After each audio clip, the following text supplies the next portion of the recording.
Warm welcome to a pod full of ex-Saints plus one. A couple of ex-Saints. First of all, that's me, David Tavener, and somewhere sitting over there, we've got Lee Wood. Hello, Dave. How are you, my friend? Are you okay? Do you have to rub your chest every time you speak to me, Lee? Is it important? It's what you do to a man, mate. I can imagine. We've got Jake Ellacott here as well. He's a plus one. Do you remember the good old days, Lee, when I'm trying Christmas trees, we used to, in one of the St Saviour's, wasn't it? We used to cover them in football-related stuff. You must have been involved in that.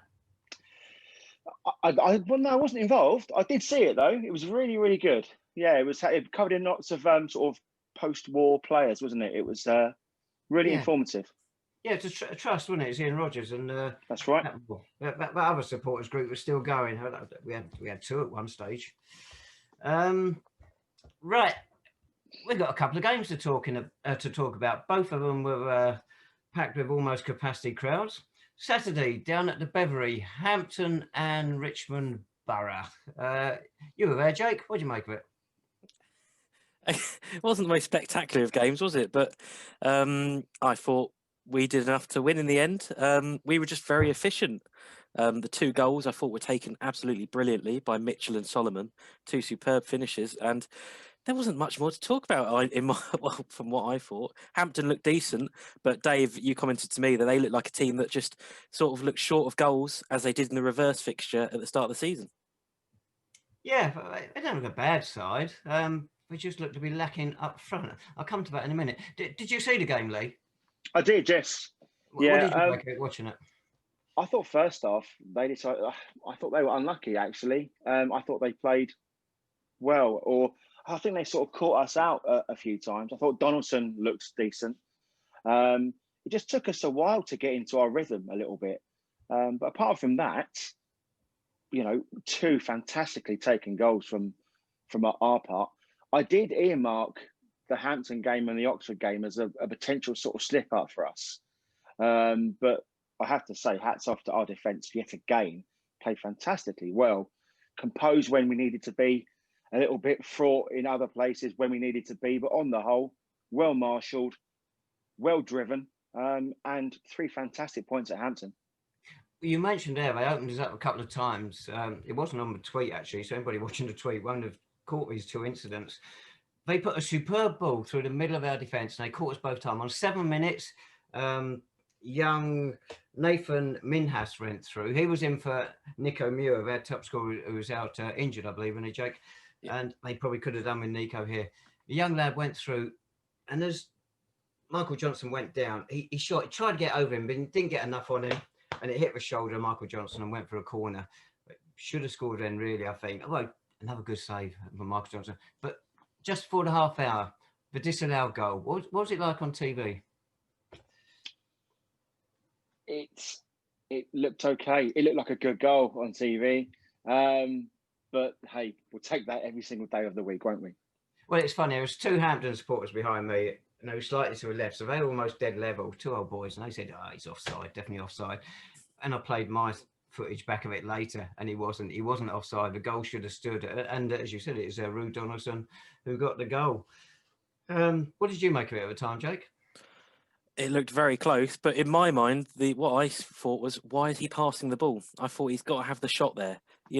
You're taking that extra chance, I think, if you go for that pass. And I think actually Michael Johnson was on his way down. He was starting to lose his sort of shape that he normally has for those one-on-ones. And I thought he's got to go for it. But, you mentioned that save Johnson made. Again, he's been brilliant for us. What a signing. I think a lot of fans that we know were very suspect when Dino left. And we thought, what's this new lad going to be like? But he's been absolutely brilliant. Yeah, yes. I totally agree. I thought actually over 90 minutes, because of more of a second half, we did deserve a win. And keeping clean sheets, we've always got a chance of winning, haven't we? Oh, but also, don't forget as well that, as sort of Jake said there, they are low on confidence. They might be high on ability, but they're low on goals. And the fact of the matter is, as Jake said, taking that extra sort of touch just prolongs agony. The fact is they've got a chance of getting a save or tackling. So maybe that sort of played into our hands a little bit as well. There are 2 goals leading up to it, Lee. They scored 9 times. 2 games leading up to it. So, well, I know what I'm saying. In that one game. Yeah. Yeah, and unfortunately, it was a youngster who then got Yeah. a bad nose injury, didn't he, Jake? It didn't look too pleasant at all. No, I believe he broke his nose in the end. But I mean, Lee talks about that confidence, and I thought you did see that confidence with our 2 goals actually. The way Mitchell took that touch and finish again. And Dave, we talked about this on Saturday. With Zane on the left, the amount of assists he's got so far this season, and also the second goal as well. Luke with the amount of assists, but Solomon, just shooting from midfield. We look confident at the minute. Yeah, that second goal, I think they pushed up by Bender. Lovely ball down the left by Tom Bender. Luke Warner, he'd only been on 2 or 3 minutes, but he kept his composure, didn't he, and just stroked it for Solomon to finish off with the help of a deflection past goalkeeper Alan Julian. Not an easy ground to go and win that, so we take that. No, I mean, we've been there a few times in recent years and haven't picked up great results. I remember last year's game particularly, it was quite a poor afternoon all round, wasn't it? So it's good to go down there and get the 3 points. And going down there, I thought this was going to be a really tricky one. So happy days. If anyone got confused, listen to a Tannoy man. He announced the goal, first goal. Number 9, Michael Wiss, instead of number 16, Mitchell Weiss.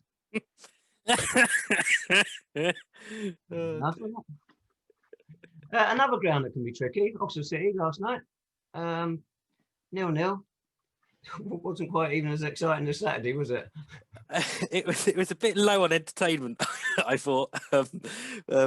Yeah, it wasn't the most thrilling of games. There actually isn't that much to talk about it, really. Both sides had little spells. Michael Johnson, again, with 2 really good saves in the second half. I mean, we had quite a few shots blocked in the goal mouth in that little spell, about 5 minutes of a series of corners.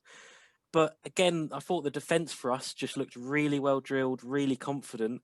And yeah, I mean, we could have easily slipped up, like Lee said last night, but we didn't. And that's now double figures of games unbeaten. That's unbelievable. Yeah, both sides. Oh, we only had 1 shot on target. We only had 3. As you say, we did have quite a few from shots blocked. We put 3 wide. But we had that spell, it's corners, you say, what was it, 5 corners in 3 minutes, but we couldn't get a shot on target. Brilliant defending by Oxford. Yeah, it was all very last ditch, but it did the job for them. And I think they would have been absolutely delighted with the point in the end. Yeah, the corners, we looked like we could get a bit of luck from the corners, but as you said, it just didn't quite drop in the end. I think we also hit the post, didn't we? But it was offside. But yeah, again, though, Michael Johnson, I know, Dave, you put in at the end of your report, his sort of heroics lead to another clean sheet, and that's all we can ask for at the minute. Yeah, as you say, you get a good replacement for Dino, and no complaints from anybody about that. And of course, Carl Wiltshire, whatever his Christian name is, back on familiar territory, wasn't he? Yeah, he was, and he sort of, he looked all right in midfield. But yeah, Lee, did you manage to watch the stream in the end? I started to watch it, and then it sort of had a little bit of a issue. It sort of kept playing the sort of 15-minute periods over and over again. I think I saw Elliot Benyon's sort of scuffed that shot about 4 or 5 times. I thought, Christ, he should have learnt from the first time around. But then I sort of gave up at half time because it just wasn't playing ball at all. So, but I know we sort of touched on this last week. Sort of supporters have different gauges of success. But surely, and I know Tavs, you're in the bracket of, I want to see good football, and then the results are like a secondary issue. At what point does it come to substance over style when we are grounding out these results? We are grounding out these points where normally we would have lost them over the last 2 or 3 seasons. Surely that is a sign for certain success in terms of how we've progressed as a team. I think last night, you're playing on a plastic pitch. The weather was awful. I don't know if you probably didn't see it, but it was streaming. It probably cut off at that time. It was a downpour at 7:30, 15 minutes before kickoff. I mean, 20 minutes into the game, Jake, didn't it come down again? And it couldn't have been great for the players out there because it was so cold as well. I mean, my toes were frozen before kickoff. Yeah, it was awful conditions for the players. And also, Dave, we remarked this while we were both sat next to each other. There was no atmosphere again. It seemed like a game behind closed doors. It almost felt like there were no fans there, even though it was only, 100 people. There was no noise at all. And to be honest, if I was a player, I would have been struggling to get up for that myself, especially, 2 days after picking up a really good win on the road. So it wasn't the most inspiring of games. It was tough conditions, but again, as a fan that just wants to see us picking up results, I was quite happy with the way that we ground it out in the end. I've got no problems with yesterday. Getting a point from that is fair dues. It wasn't a great night for it, so we take that. You mentioned about the atmosphere. In front of us, the guy doing the Oxford commentary and presentation, he tried to get everybody buoyed up before the game, and he's doing his bit live on camera. And he said, "We've got 100 people in here tonight. It's going to be an amazing atmosphere." There's more atmosphere on the moon, wasn't there? Wasn't a sound, wasn't a peep. No, there wasn't at all. It was really, I mean, at Hampton there was a little bit of noise. I thought at Hampton it almost felt like there was a crowd in the end. It wasn't great particularly, but it was there. Last night though, it could have easily been behind closed doors, and it was just like, oh, this is very, very flat. Yeah, from what we can see, those two games, fans in there. I mean, it's such pitiful numbers. It's difficult for anything to go wrong, isn't it? Yeah, I mean, but then you have to just look at Dulwich Hamlet last night, who had over 1,000 in. So it's interesting how our clubs are dealing. I know Hampton, Dave. I think we spoke about this slightly on Saturday. They've got really strong restrictions from their council, and half the ground was pretty much closed, wasn't it? Because they're not allowed fans in certain terraces at the minute. So it's going to be hard for some clubs where you've got though like Champion Hill and Havant as well, who can just seem to have almost their full capacity in now. It's funny as you come into Hampton, you know it, Lee. On the left-hand side as you come in, it's very nice terrace which is covered, and they put good signs, club crests on the back of it during last season, and that's really impressive. Over the other side, they got pretty much a bicycle shed. That one was open where people were standing, but this nice one was shut off. It made no sense, did it? You feeling they got the ruling wrong on that one? It was absolutely unbelievable. And speaking to a couple of people at Hampton as well, they were having to be extra careful because they had council inspectors in the ground on the day. But then fans were also saying, but then just down the road, they've approved Twickenham for however many fans. So they were just thinking, well, what's going on here? We can only have 97, but then down the road. So yeah, I do feel really sorry for some football clubs. To be fair though, Jakey boy, it's a slightly contrast between the Beavery to Twickenham. I know what you're saying. I know what you're saying, but as Tav said, that nice stand on the left-hand side, the rest of it is like Legoland. It's sort of bits of stands here, and it's all like cobbled together. Yeah. Just makes no sense. But listen, as long as everyone was safe, mate, happy day. 3 points. Yeah. It's funny actually. I was talking to those two old boys before the game. I said the first time I come here was 72. We had a friendly down there. We win 1-0. Peter McGillicuddy goal, something like that. And we were talking about how the ground has changed through the years. With little bits gone up at a time. It hasn't gone up as one thing, and you can see it's all piecemeal, really. But it's fascinating. If you ever do go down there, get there early. Go for a walk along by the Thames because it's rather nice there up to Hampton Court. Dave is actually on the tourist board for Hampton Borough Council. Until he got banned. You walk along there's a place called St Albans Garden, believe it or not, and there's St Albans House as well. Hampton, do you see them being the challenges this season after what we've seen from these two games? They look fairly difficult to beat, but it's just where, can they be consistent like we have? Consistent indeed. You mentioned 10 league games unbeaten. Of course, there's one from the end of last season, so it's 11. We just got an email from Ian Hall. Of course, pubs are closed, aren't they? It's 11 league games, including one from the end of last season, which is rather a good record. We had 12 games when we were in the Southern League in 2011-12. We've only had 11 games once before in Conference South, 2005-06, which was a rather enjoyable season. Your first, wasn't it, Jake? Promotion? No, season before that, actually. So I wasn't just here for the glory days. Oh, you'd have gone again by now. Yeah. David. So just the fewest number of goals we've conceded in the opening 10 league games of a season ever. It's worth noting, last 5 games we've scored 4 goals. So we've got to keep these clean sheets at the moment. Yeah, but football is a fairly simple game. Just score more than the opposition, and it's what we're doing at the minute. But from those stats, that suggests to me that we're getting promoted. Oh, I tell you what, mate, you're like a drink in the afternoon as much as anyone, but you've got to calm yourself down. I was with Ian Hall on a park bench earlier. Doesn't surprise me at all, mate. But one game at a time, mate. One game at a time. Right, the next team to try and end our unbeaten run, Tonbridge Angels at Clarence Park. low on my table at the moment, which after last season, they'll probably be quite happy with. But then again, we'll certainly be happy where we are after last season. Carl DeCosta, so you might as well go first, Jake, because you're number one in his fan club. Oh, I love Kale. He's what a man. Ian Hall's also a big member of the fan club. I see he often tweets Kale. So, yeah, it's going to be difficult. We know what Tonbridge are up to. Obviously, going down to their place last season was a very forgettable afternoon in terms of performance and result. So hopefully we don't see a repetition of that. But it's going to be difficult. But if we just got to keep playing like we're playing, look solid at the back and put away the chances we have. We've been so clinical the last few games, and that's what we've got to keep, doing. Obviously, Tonbridge's game last night was postponed due to fog, so I don't think that'll have much of a factor, to be honest. So yeah, we just got to keep doing what we're doing. Abandoned. Yes, it was abandoned. Sorry, yeah, I think 10 minutes in, it was foggy, and also Chippenham were wearing a grey kit. So apparently the referee missed a couple of incidents and decided that he'd had enough and wanted to go home. Oh, it's a linesman we had on Saturday. He missed an incident as well, didn't he? Their away form's better than their home form. They won 2-0 at Billericay. Well, that's a gimme nowadays, isn't it? Won at Chelmsford 2-0 and won 1-0 at Ebbsfleet. Well, they're two good wins. All right, they got stuff 4-0 at Oxford. I mean, everyone beats Ebbsfleet these days, guys. So that's a bait. Talking point is going to be the return of fans to Clarence Park. What do we know about that?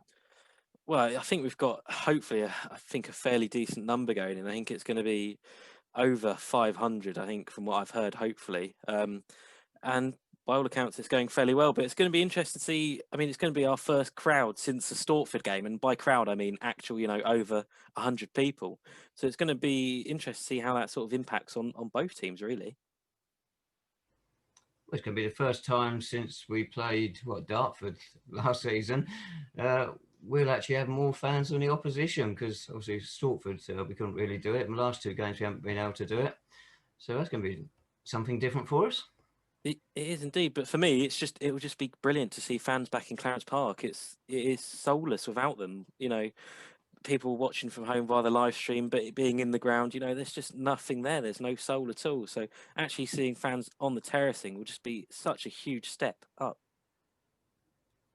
You mentioned 500 there. Have you actually got a take on the number that we're permitted? I haven't at the moment, no, but I think it's around that, possibly a little higher.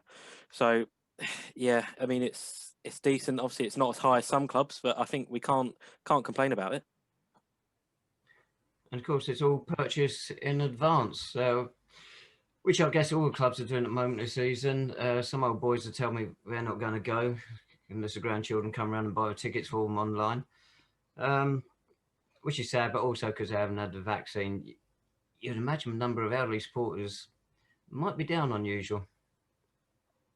Yeah, absolutely. I think there'll be a lot of fans that don't particularly want to go to a sort of event yet, because there's just been nothing like that before. In St Albans, this is the first sort of large event in the city since probably, again, sort of early March. So I can see why people are hesitant, and the club is still doing the live streaming. So, but then it's difficult, like you say, Dave, for those people that don't particularly use technology. It's hard to connect with the club at the minute.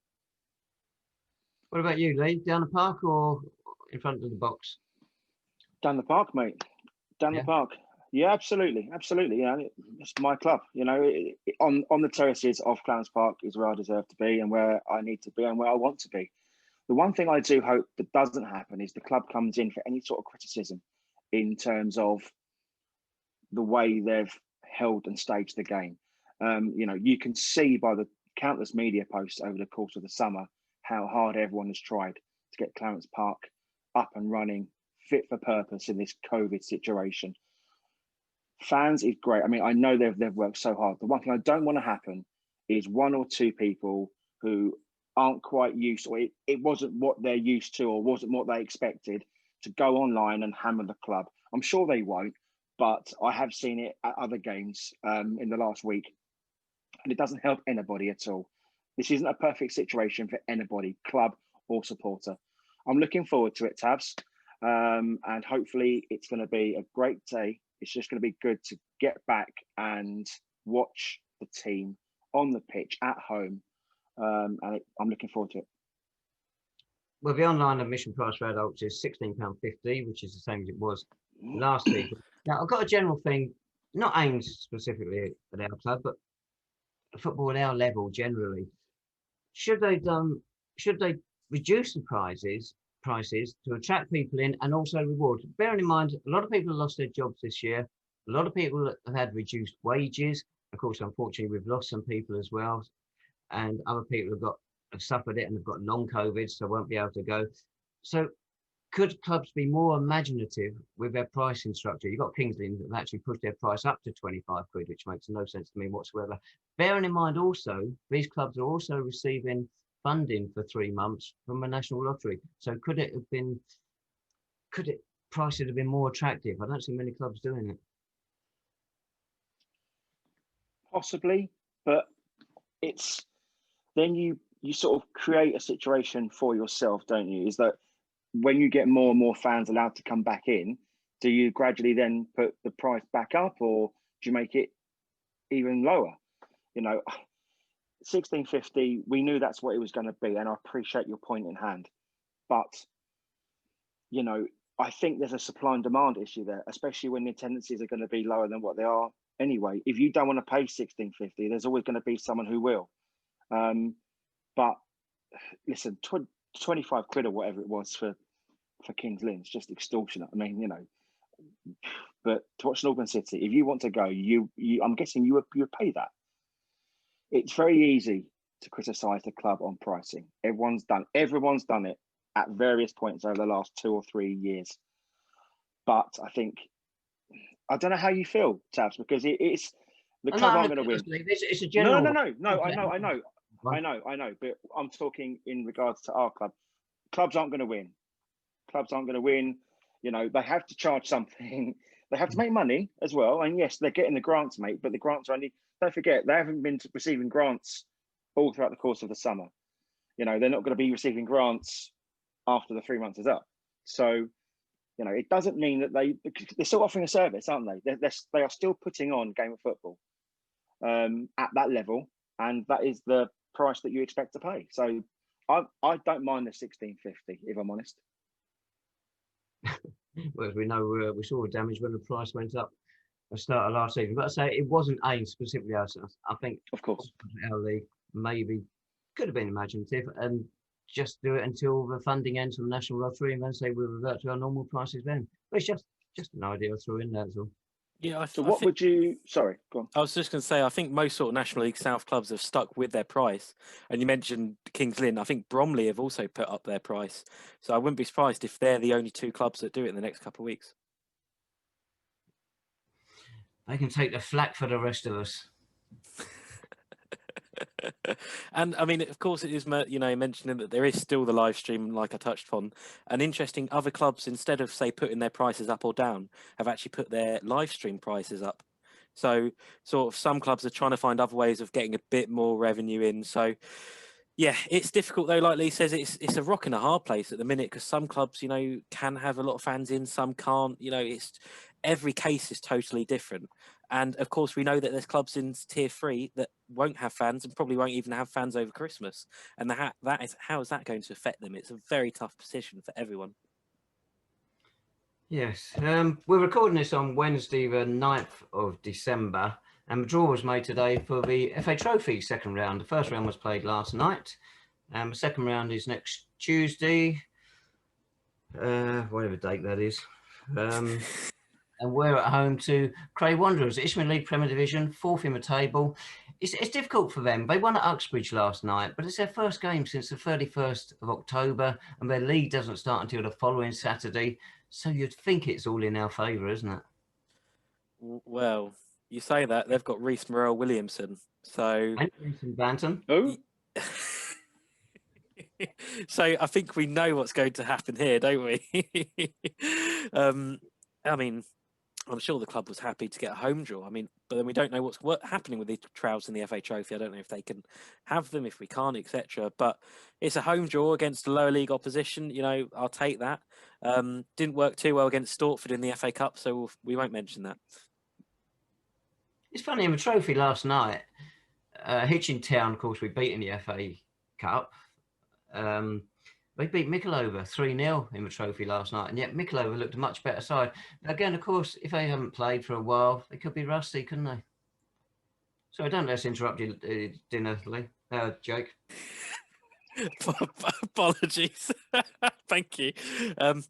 Yeah, of course it's tricky, but I'm sure Cray Wanderers will want to come to Clarence Park and want to cause an upset and get through to the third round. Of course, when we play Sutton United, which again is a potential scalp for either side.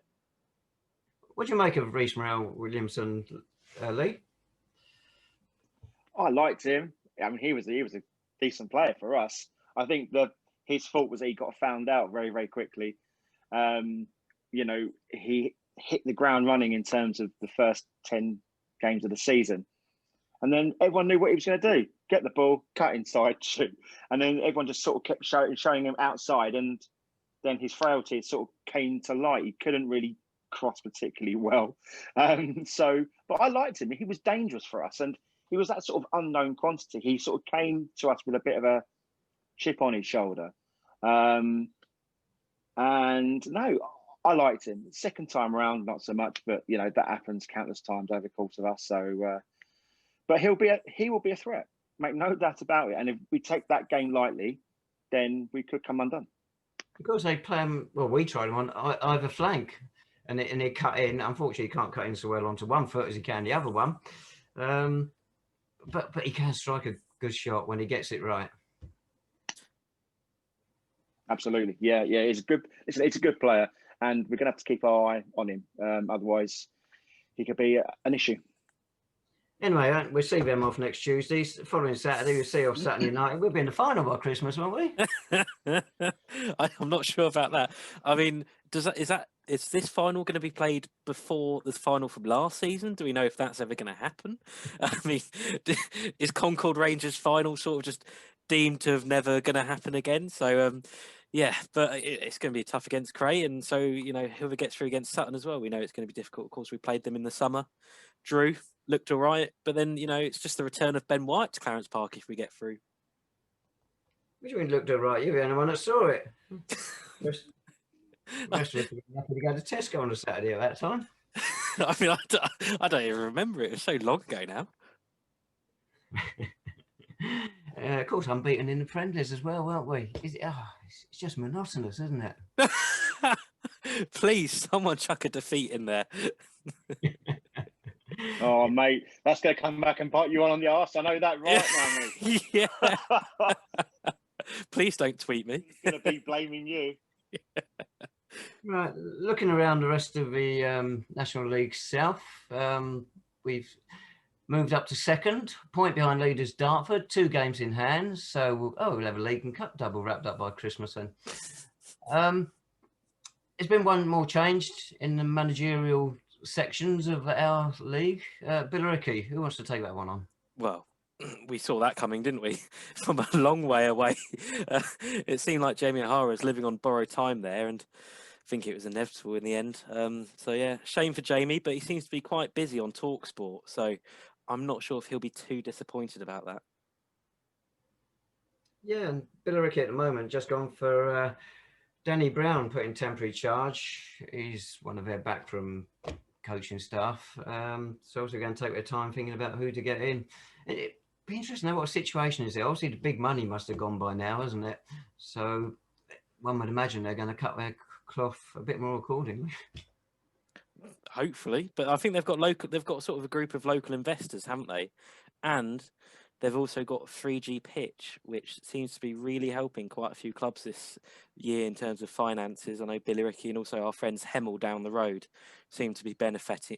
Your friends, pal. Your friends, not our friends. Yes, my friends seem to be benefiting from very special friends. Yeah, so these clubs that have got 3G sort of, you know, they may not have a lot of money at the top, but they can bring a lot in at the minute. Billericay have got a game in hand on us. We better be careful. Yeah. 16 points behind.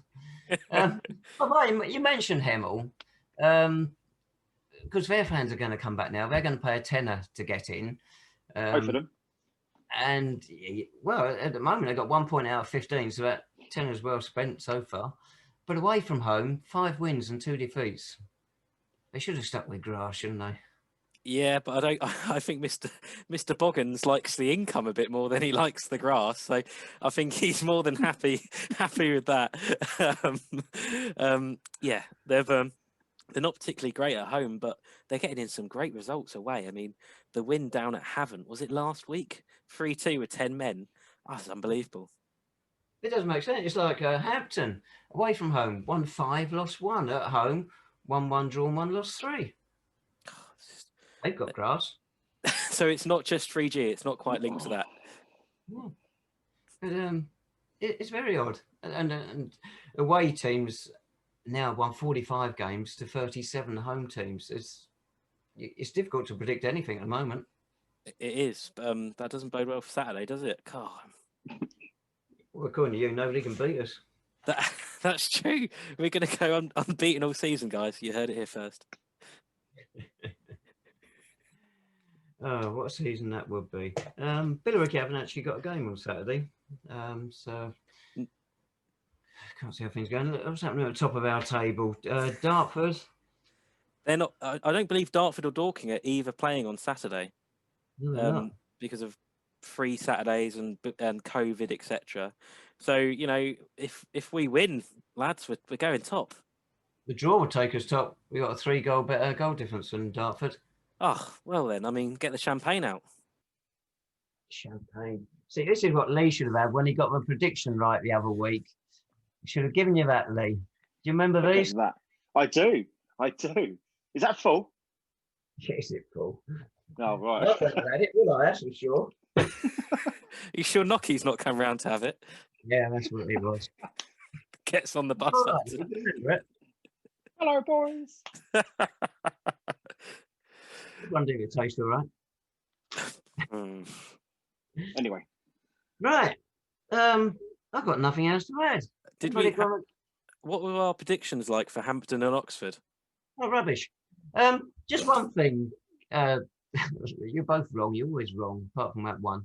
Has there been any feedback from the Stand By Your Saints announcement last week, Lee? No.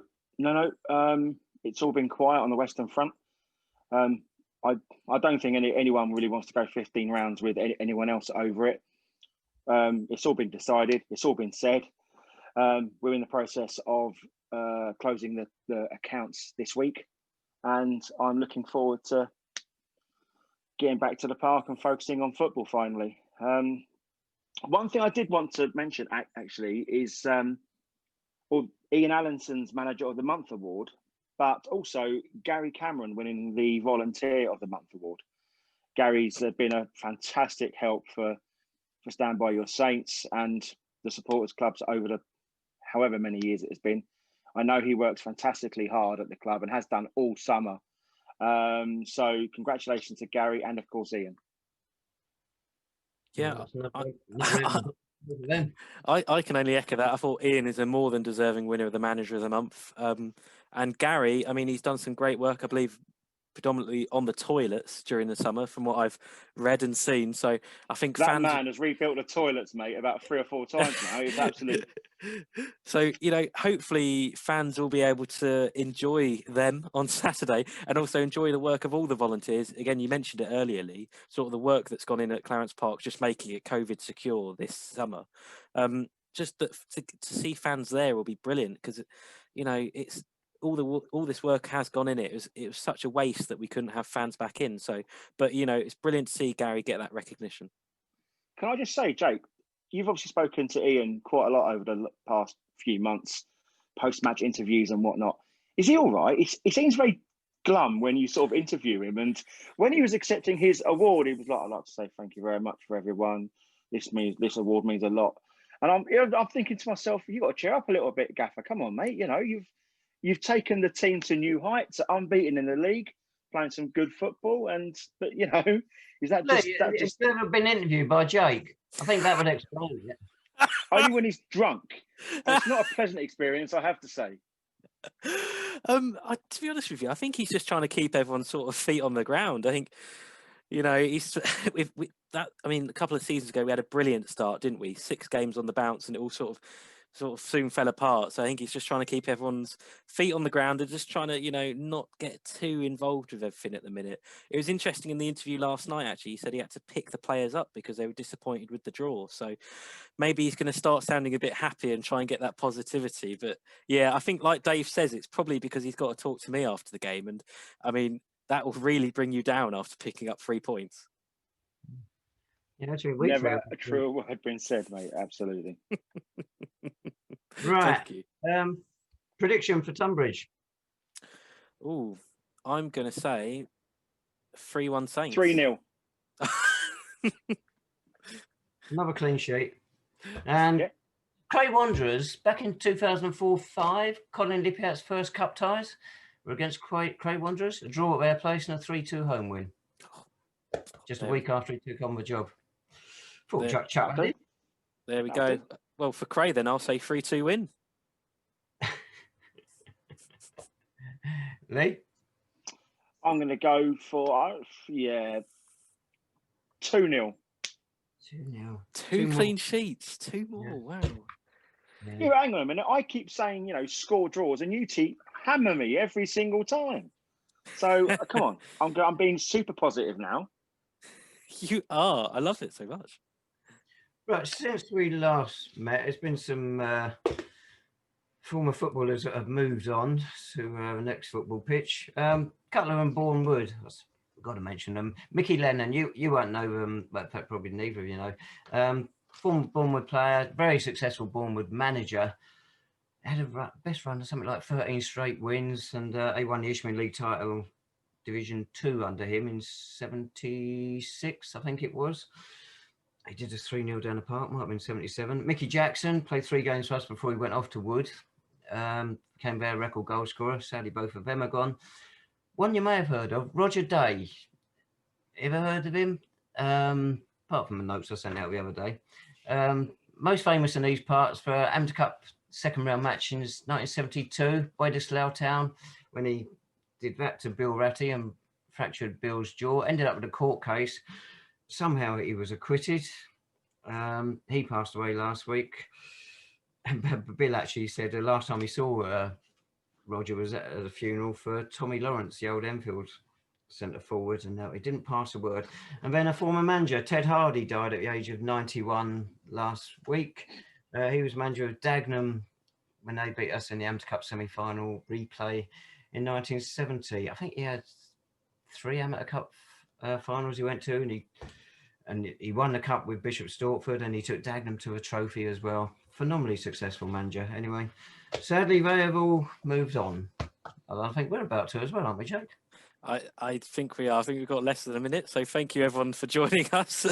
Email us. The email will be in the description as always. Again, if you just want someone to talk to, Dave will reply, especially if it's about history. So he will very much enjoy that.